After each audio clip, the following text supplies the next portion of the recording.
Peter Mayiga wumula. That's the only advice I can give you. Retire. Don't destroy your legacy. Byokoledde Buganda bimala.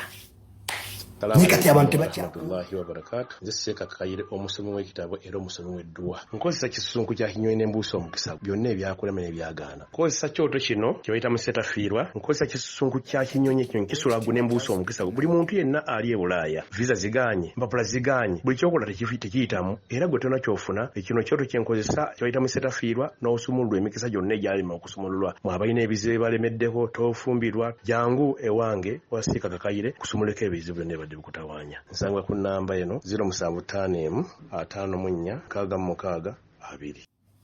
Don't destroy your legacy. Byokoledde Buganda bimala. Nikati abantu bakyakuwulira. Abantu bakuvuma. Bakubuuza kabaka aliwa. Linyogede wekubye serefi na yodde. Is it hard for you Katikiro? Why don't you board an aeroplane, go to where the king is, or wekubye serefi? Abantu bayizo okumbuza nti dunia tata waliwa ningano genda wali. Of course I go where he is. Nimga daddy bakunonya babano nentekako live. Why Katikiro, why just Peter Mayiga? Why don't you go where the kabaka is? Why togenda kabaka wali? Abantu no baterako live.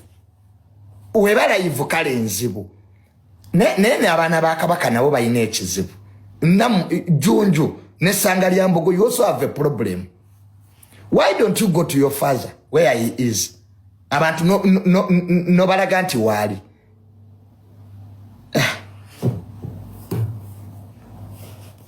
Why don't you go where the king is? Because Sangalyambogo and Junju, you don't need any permission to go to your father. Kati nze junior oyinza okubuuza nti tamale mirundi senior aliwa and I don't go where he is.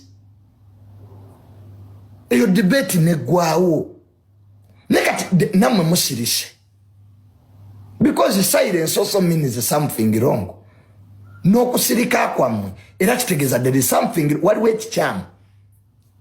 Jogora mu lukiiko Katikiro oli omwami yakubuuza ekibuuzo professor yakuleetera ebizibu bingi because mu lukiiko lwa Buganda mwennyini professor oli yayimirira nagamba naffe lwaki fe abeesobola lwaki tetugenda ne tulaba kabaka kati kyoga n'abali mu lukiiko kabaka tebamulaba.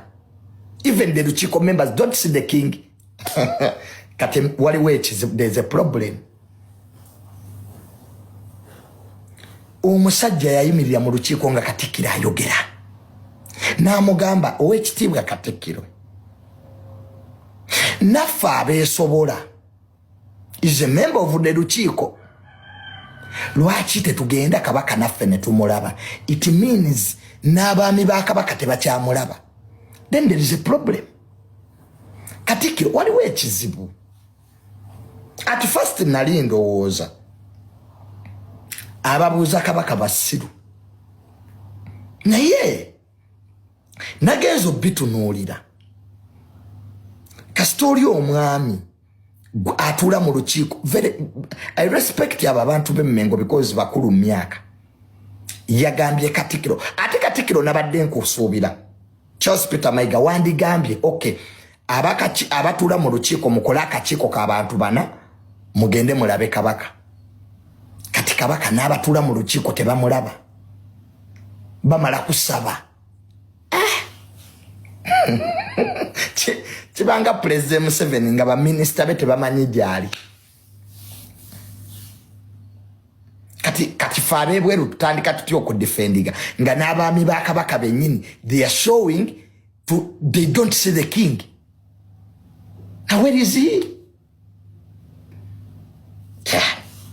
Mayiga, Charles Peter Mayiga, sikwagala naye I believe you have done something good. Oyina byokoledde Buganda Katikiro. Me I don't like you. Of course bwemba sikwagala tekitegeeza nsi appreciating. I appreciate the Katikiro of Buganda because ayina byakoze. That's one. Ekyokubiri musajja mugezi. He's very intelligent, a senior lawyer, an advocate of the High Court. Naye, it's time to rest. There's a problem. Katikiro wumulota ase ekitiibwa kyo. Obwakabaka bwali buweebwa ekitiibwa. Katikkiro wa Kabaka gwalonze yaweebwanga ekitiibwa. Bakatikkiro abazze babeerawo babadde basajja ba bitiibwa. Charles Peter Mayiga waweebwa ekitiibwa ng'ojja. Naye olwaleero abantu batandise okukujolonga. Lwaki? Embeera eyo yatuukawo ddi? Omuganda wagambira nti ekita ekitafa ku ssengejjero kifuuka wankindo. Nti Charles Peter Mayiga ow'ekitiibwa yaweebwanga ekitiibwa ng'abantu bamurespektinga olw'okubanga Ssaabasajja yamulonda okumulamulirako Obuganda. Olwaleero ensonga ezigenda mu maaso mu ggwanga zitandise okwennyamiza abantu nti Abaganda batandika okusaawo envuuvuumo nti Kabaka waffe yabuze. N'abataka b'olukiiko lwa Buganda ne batandika okusaawo envuuvuumo nti naffe tetukyakkirizibwa kulaba Ssaabasajja. Wabawo ekitali kituufu. Social media ekutte omuliro nga bagamba nti Kabaka yawambibwa buwambibwa era nga demand bagiteeka ku Katikkiro nti tuwe Kabaka waffe oteekwa okuba omanya amayitire ge.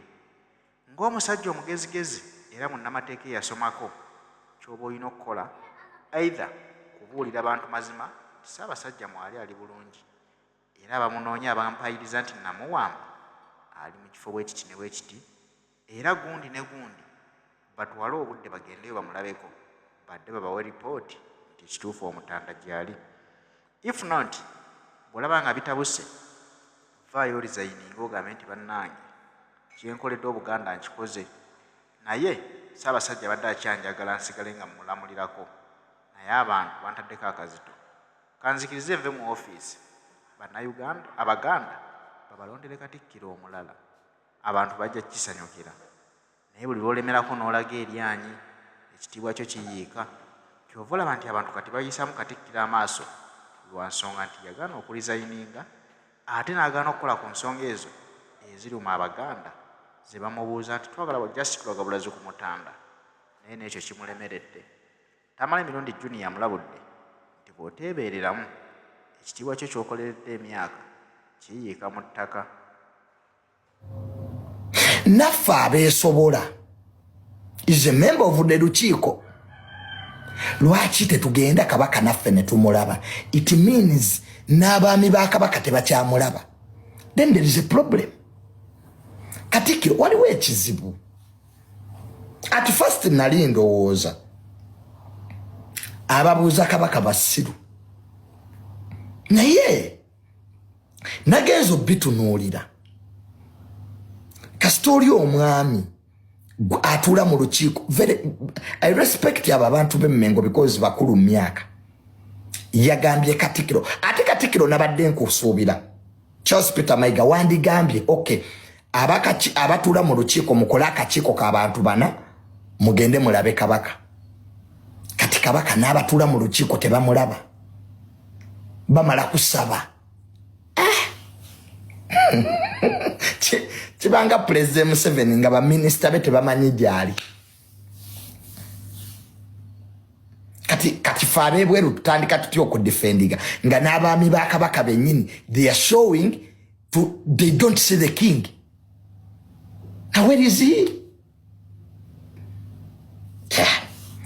Mayiga, Charles Peter Mayiga, sikwagala. Naye I believe you have done something good. Oyina byokoledde Buganda Katikkiro. Me, I don't like you. Of course, bwemba sikwagala tekitegeeza nsi ku appreciating. I appreciate the Katikkiro of Buganda because ayina byakoze. That's one. Ekyokubiri musajja mugezi. He's very intelligent, a senior lawyer, an advocate of the High Court.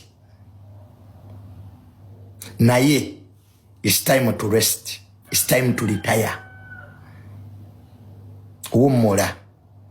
Oli mukono na ligase. Olwawo nnyo mu kifo. You only do your early achievements. Katikkiro. Abantu tebakyakuwulira.